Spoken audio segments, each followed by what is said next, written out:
domingo pasado nosotros estuvimos la introducción. Domingo pasado nosotros estuvimos estudiando los versículos 25 al 27 y hablamos de que el cristiano tiene que vestirse de la verdad y despojarse de la mentira. Dijimos que la falsedad es una distorsión de las cosas hechas con el propósito expreso de engañar, y es un pecado que caracteriza al hombre que no ha sido regenerado.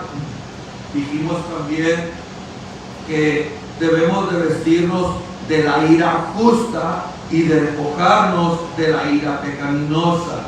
La ira justa, dijimos, es el enojo a todo aquello que es malo, a todo aquello que se hace contra la persona del Señor y contra la voluntad y su propósito.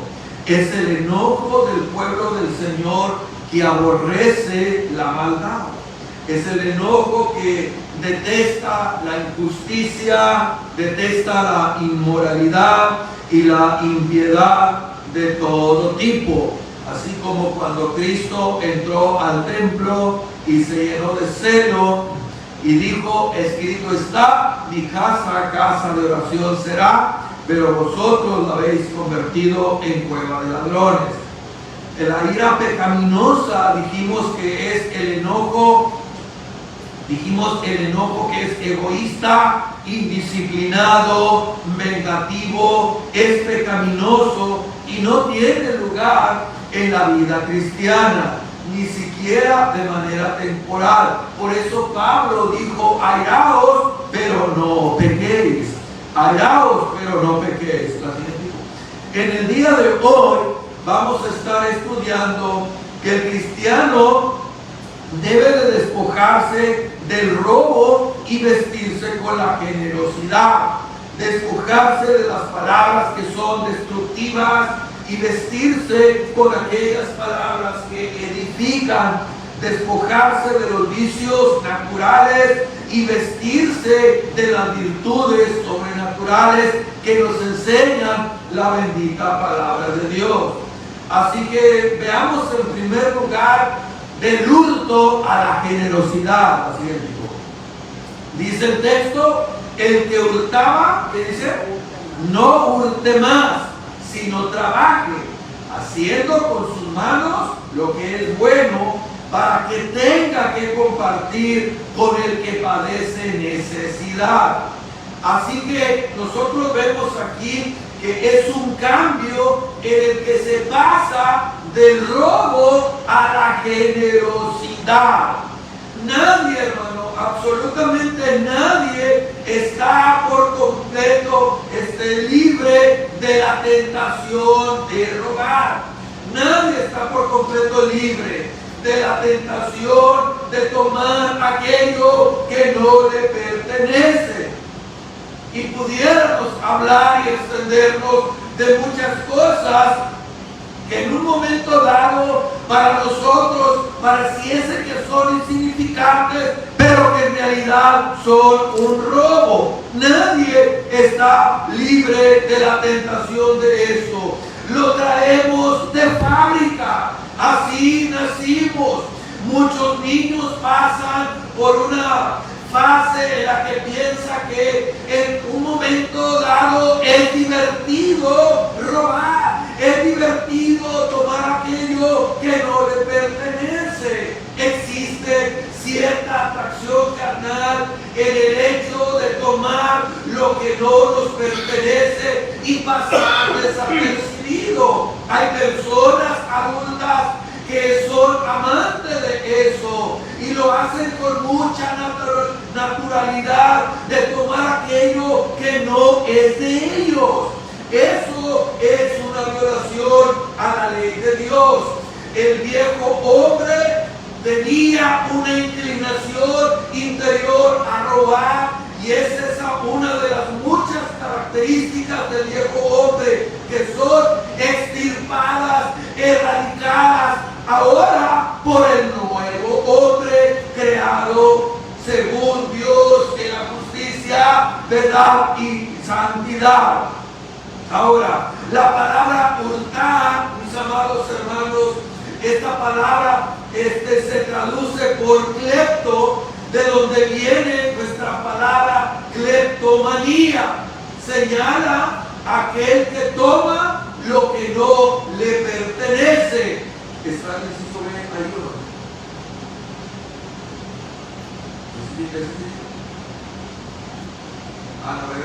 ¿Es una nomada, no?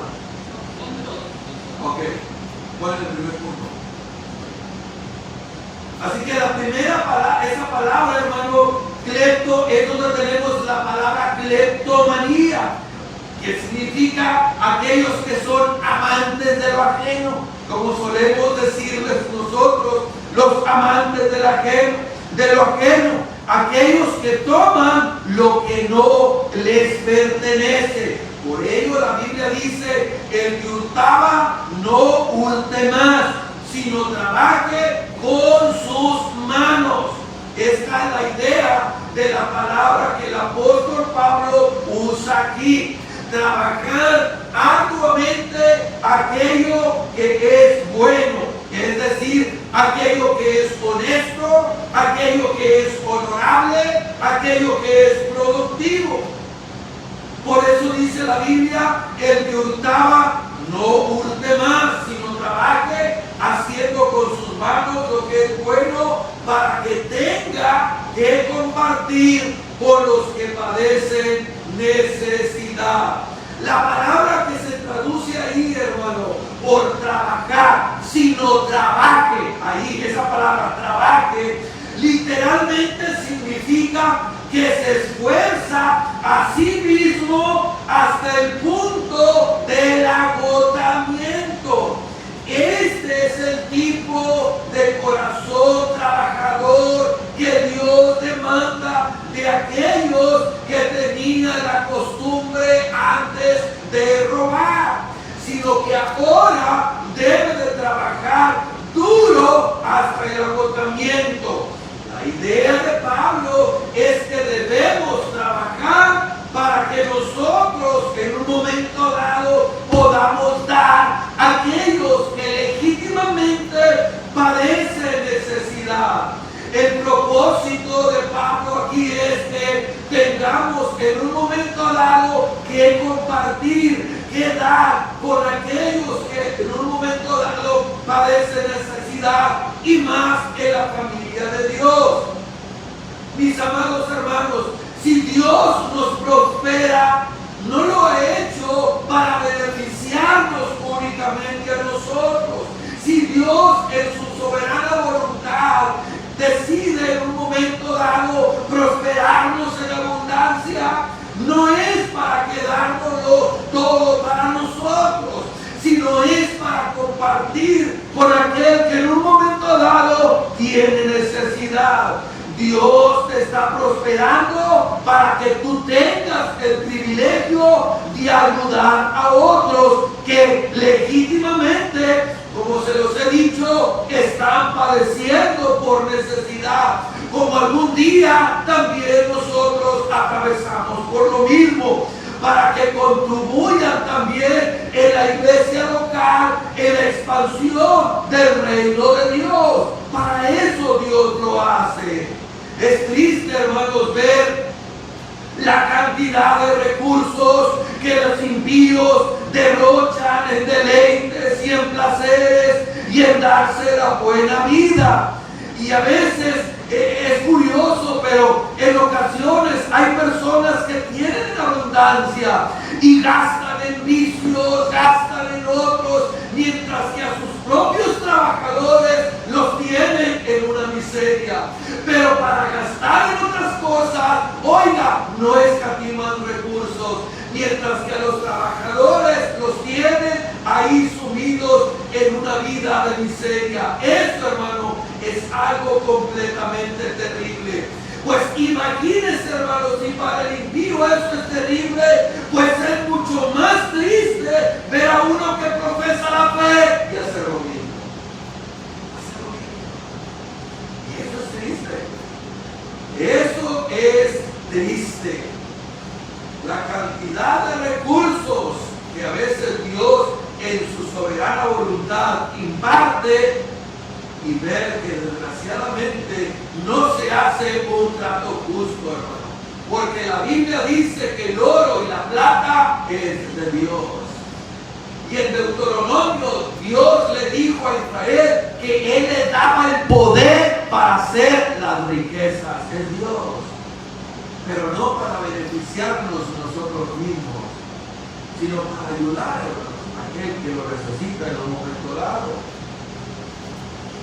En el caso de un incrédulo se entiende que él sea así, porque este mundo es lo único que él tiene. Es lo único que él tiene. Él tiene que usar su dinero para hacer de este mundo un paraíso, porque no tiene más. No tiene más, hermano.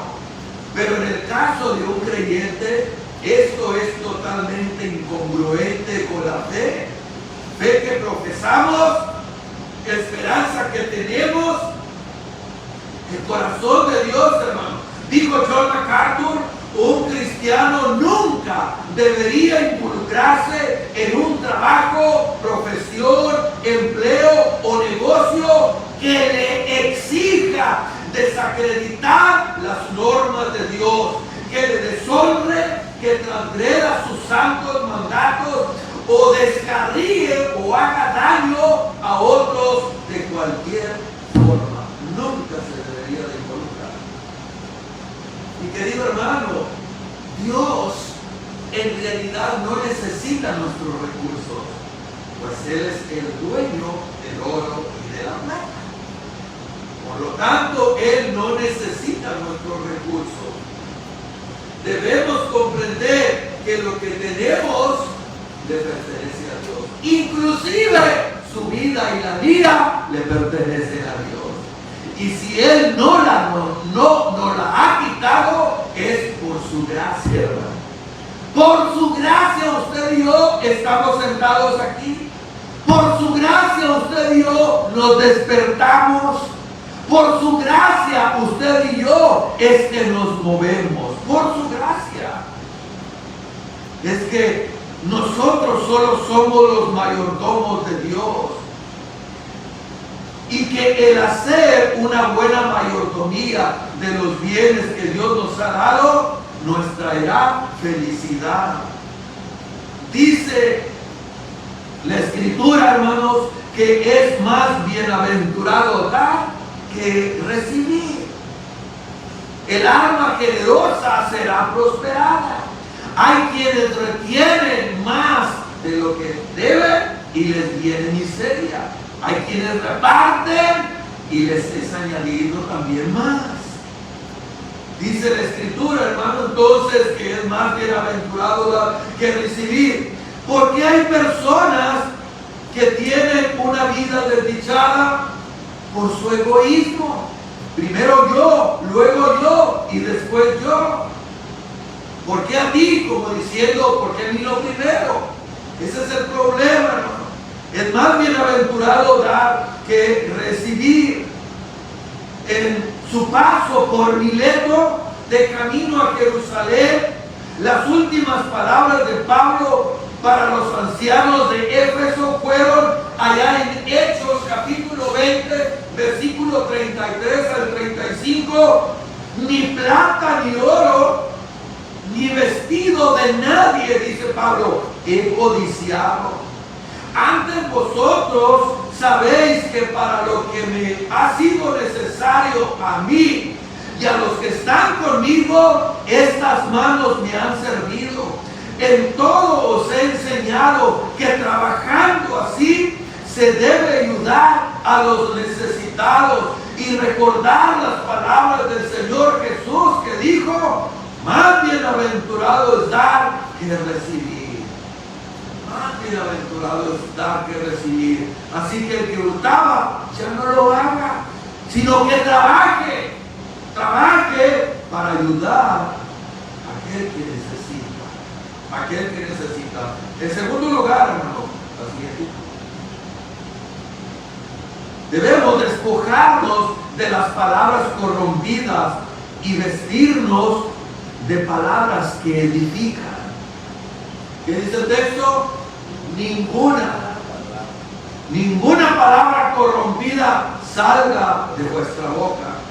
¿Cuál es la que debe de salir, hermano?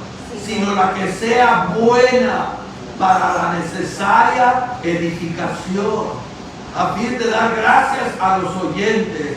Y no contristéis al Espíritu de Dios, con el cual fuisteis sellados para el día de la redención. La palabra que se traduce ahí por corrompida es una palabra que significa podrida o putrefacta. Dice Pablo, ninguna palabra echada a perder, putrefacta, salga de vuestra boca. Y figurativamente, se refiere a aquello que es ofensivo y dañino. Una fruta dañada, una fruta podrida. Las palabras corrompidas son aquellas que dañan, son aquellas que lastiman, son aquellas que dejan heridas profundas y corrompen al mismo tiempo a todos aquellas que las escuchan. Incluye las palabras obscenas, las vulgaridades, las expresiones de doble sentido, los chismes, las palabras irónicas. Por eso dijo Pablo ahí en Colosenses 3:8, pero ahora dejad también vosotros todas estas cosas: ira, enojo, malicia, blasfemia, palabras deshonestas de vuestra boca.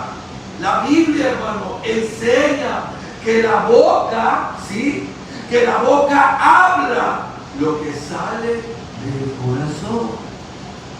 Dice Lucas 6:45, el hombre bueno del buen tesoro de su corazón saca lo bueno, y el hombre malo del mal tesoro de su corazón saca lo malo, porque de la abundancia del corazón habla la boca.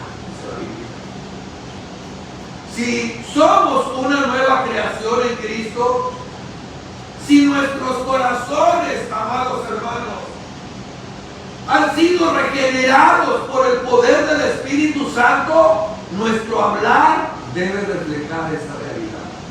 Nuestro hablar. Debemos poner un freno a todo aquello que insiste salir de nuestros labios y que puede dañar en un momento dado a aquel que lo escucha. Esto incluye los chismes y todo tipo de comentario que pueda perjudicar la reputación de otro, que pueda levantar enemistad de una persona contra otra. Sí, hay gente, hermano, por desgracia, que le gusta ver el mundo arder. Hay gente que le gusta ver que otra familia se destruya. Hay gente que le gusta ver que otros se peleen por causa de un chisme. Que por donde quiera que pasan van dejando una estela ponzoñosa, venenosa, dañina, un ambiente de descontento y de desaliento. Hay ese tipo de cristianos, de personas. Mire, del mundo no me sorprende, pero de aquellos que se dicen ser cristianos y hacen esto, pues hermano, debe de analizarse el corazón, porque un hijo de Dios no hace esto. Amados hermanos, eso es incompatible con la fe cristiana. Es incompatible con... es tan diferente como la noche con las tinieblas.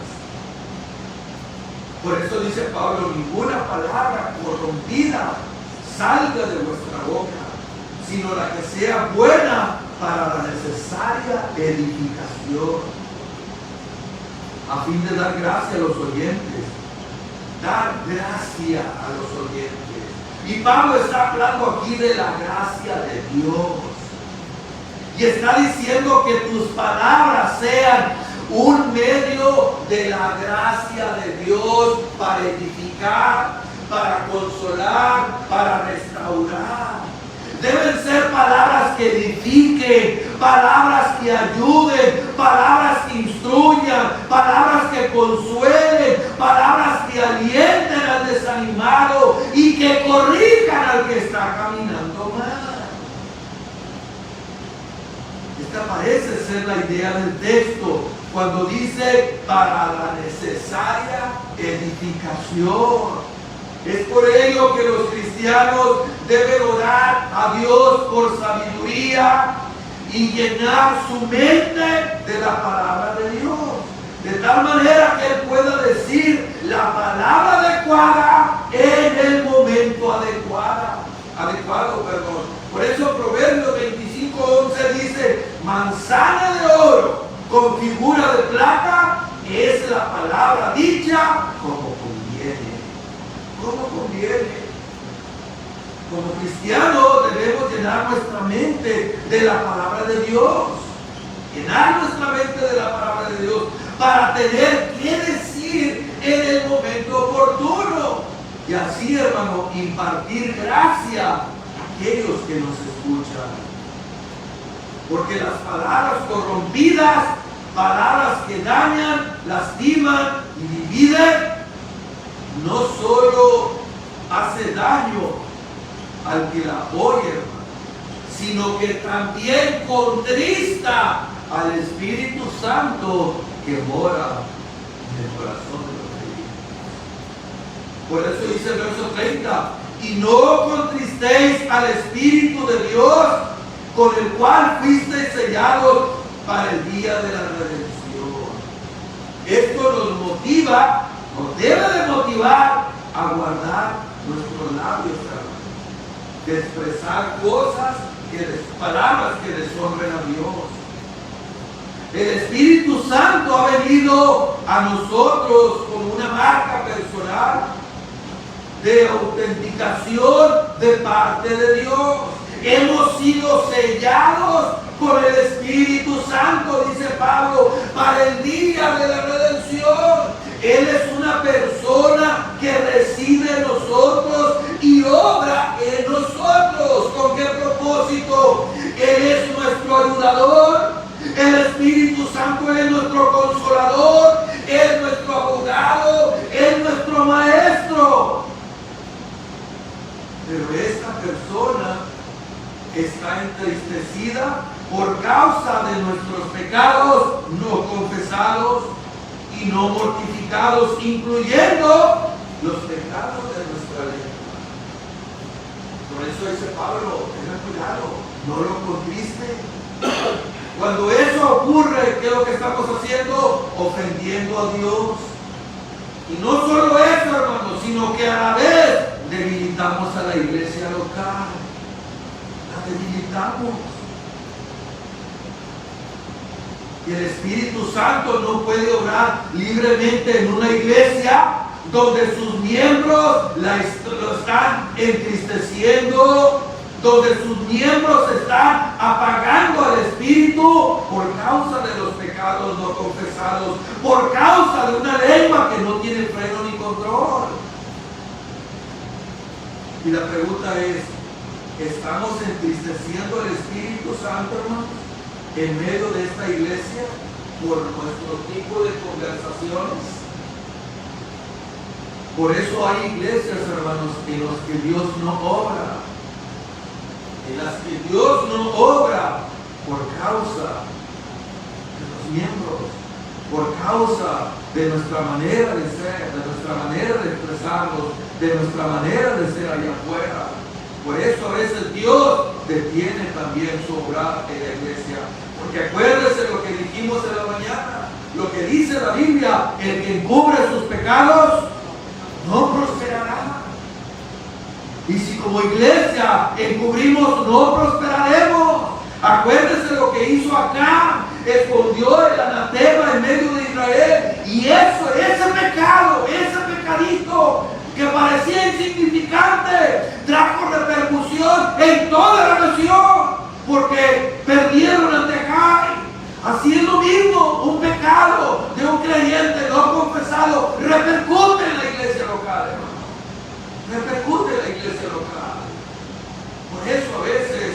no hay visitamiento del Espíritu Santo.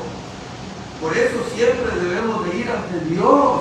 Examíname, Señor, si hay maldad en mi corazón. Ayúdame a ver, dijo el patriarca Job. Ayúdame a ver lo que no veo. Y si hice mal, ya no lo haré más.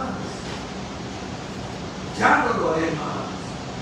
En tercer y último lugar, hermano, debemos desechar nuestro mal temperamento y vestirnos de amabilidad y un espíritu perdonador. Quítense de vosotros toda amargura, enojo, ira, gritería y maledicencia y toda malicia. Antes sed benignos unos con otros, misericordiosos, perdonándoos unos a otros como Dios también os perdonó a vosotros en Cristo. Sé que todos los que estamos aquí en un momento dado hemos tenido días difíciles. Hemos pasado por días difíciles. En los que dijimos algo que no deberíamos de haberlo hecho y en los que hemos pedido perdón. Todos, hermanos, hemos pasado por un momento dado así. Pero que tengamos 10, 15 años en el camino del Señor y que sea igual, entonces hay algo que está mal. Hay algo, hermano. Si tengo 15 años y siempre he vivido amargado, enojado, con gritería, con maledicencia, pues entonces algo no está bien. Algo no está bien. Las reacciones pecaminosas que caracterizan al hombre impío en medio de los problemas personales y los conflictos. Quítate de vosotros toda amargura, dice Pablo. Y ahí nada dice. Estas son las reacciones pecaminosas que caracterizan al hombre impío. Pablo menciona aquí la amargura. ¿Qué es, hermano? Es el resentimiento que genera en el hombre una mala disposición. Esta mala disposición a él lo llena de rabia y muchas veces hace perder los estribos. La ira, hermano, la ira no se produce como reacción a una provocación. Es que me provocaron y me llené de ira, no, hermano, sino que la ira revela la actitud permanente de la persona y le brinda la ocasión de expresar su furor. Le brinda la oportunidad. Esto no tiene cabida en la vida del cristiano. No. En cambio, el creyente debe de ser tardo para irarse, porque la ira del hombre no obra la justicia de Dios. Y el problema, hermano, es que cuando uno pierde los estribos, uno no controla la lengua. ¿Qué es lo que sucede? Entonces deshonramos a Dios. Ese es el problema. Ese es el problema. Es que cuando uno pierde los estribos, uno no controla la lengua. Y por eso Pablo menciona aquí la ira, la gritería, la maledicencia, el lenguaje ofensivo, y todo esto le añade la malicia. Este deseo interno de que el otro sea dañado, de que el otro sufra de alguna manera por lo que me ha hecho, de que al otro le vaya mal. Todas estas cosas, dice Pablo, échenlas fuera de vosotros, porque son incompatibles con vuestra nueva naturaleza. Son incompatibles. No es eso, hermano, lo que nosotros hemos aprendido de Cristo, que Él es manso y humilde. Quítense de encima esa ropa, dice Pablo en otras palabras, esa ropa que huele mal. Peores cosas hiciste tú contra Dios y Él te perdonó y te sigue perdonando de pura gracia todos tus pecados, si es que tú eres un cristiano genuino. Una persona que diga, yo no puedo perdonar a fulano, yo no puedo perdonar a sutano, o te perdono pero no olvido. Mis amados hermanos, discúlpenme, pero esa persona no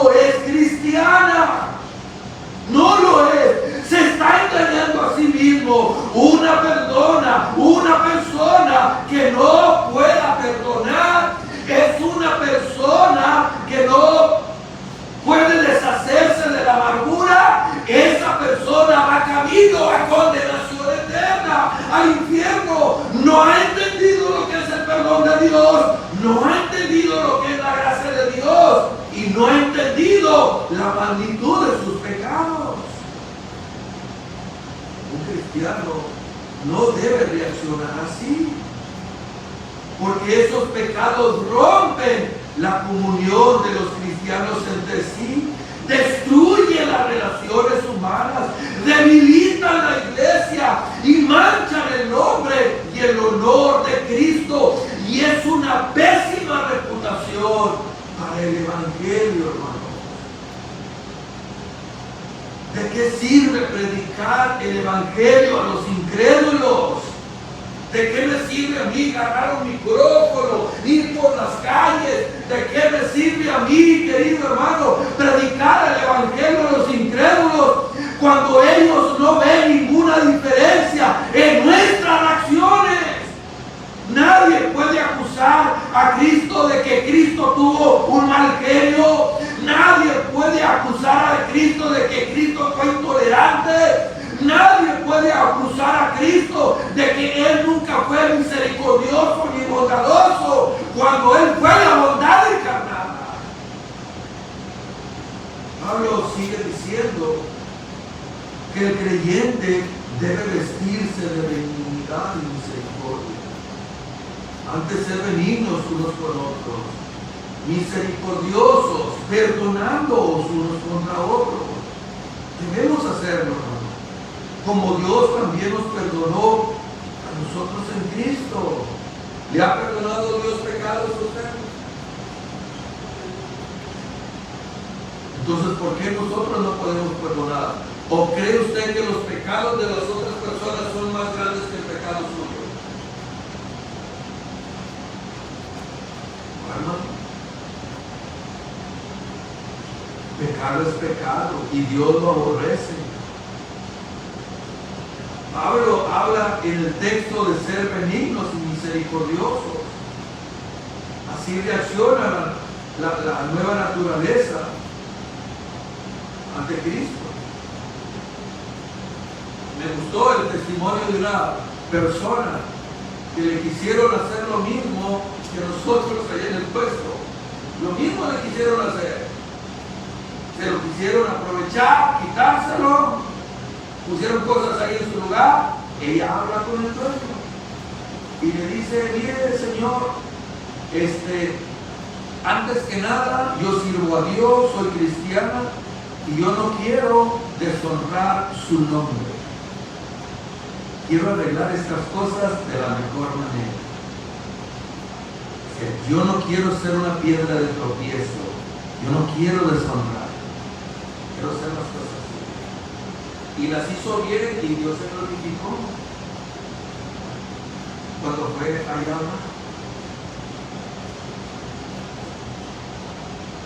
Pablo habla aquí de ser misericordiosos, de no llenarnos de ira, de no, ante la provocación, ante la injuria, con la misma misericordia y bondad que Dios te trató cuando tú eres su enemigo. A veces nosotros somos como esa parábola que Cristo mencionó, donde un hombre tenía una deuda grandísima y el Señor se la perdonó, y luego después de otro que le debía a él y él fue implacable con él. Después su Señor fue y le dio aviso y dio el juicio. Nosotros, mis amados hermanos, a veces sé que nos hacen agravio y es duro, y a veces la carne quiere reaccionar, ¿cierto? Quiere tomar venganza, pero ante todo, hermanos, ante todo está la honra de nuestro Dios. Está la honra de nuestro Dios. Debemos perdonar. Dios ha sido muy paciente con nosotros. Eso créalo. Créalo que Dios ha sido extremadamente paciente con nosotros. Él soportó con paciencia todas nuestras provocaciones y las ha soportado. Y luego proveyó lo necesario para concedernos el perdón de todos nuestros pecados. Por la gracia de Dios, ya no somos lo que una vez fuimos. Ahora cubiertos con misma gracia, debemos manifestar, evidenciar esa realidad en nuestro diario vivir. Así como Él nos perdonó, perdonar también.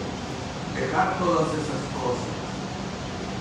Por eso dice el texto, el que hurtaba, no hurte más, sino trabaje haciendo con sus manos lo que es bueno, para que tenga que compartir con el que padece necesidad.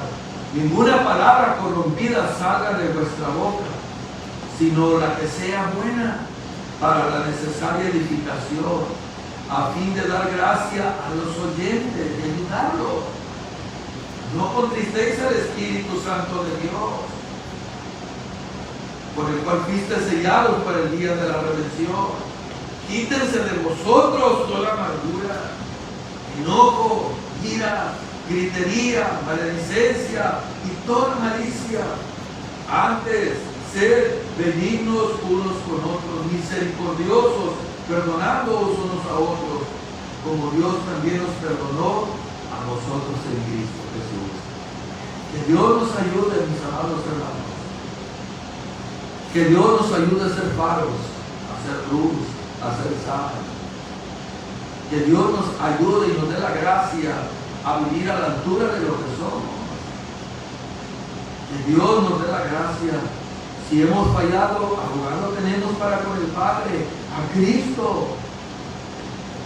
Si hemos ofendido, lastimado, pedir perdón. Y si nos ha lastimado, pues entonces olvidar y perdonar. A veces queremos tomar la venganza por nosotros mismos. La Biblia dice, no os venguéis vosotros mismos. Dejar todo a Dios. Y Dios, hermanos, se encargará en el momento adecuado. A veces queremos que Dios actúe de manera ya directa. Pero Dios es paciente, hermano, es misericordioso. Que tuvo misericordia con nosotros, ¿no es cierto? Que tuvo misericordia con nosotros. Que Dios nos ayude a vivir de acuerdo a esta su palabra. Así que, mis amados, no robar, sino trabajar, no hablar cosas que lastimen, sino cosas que edifiquen, no contristar el espíritu con actitudes o pecados ocultos, sino ser benignos unos con otros, amparados todos por la gracia de nuestro bendito Señor. Amén. Póngase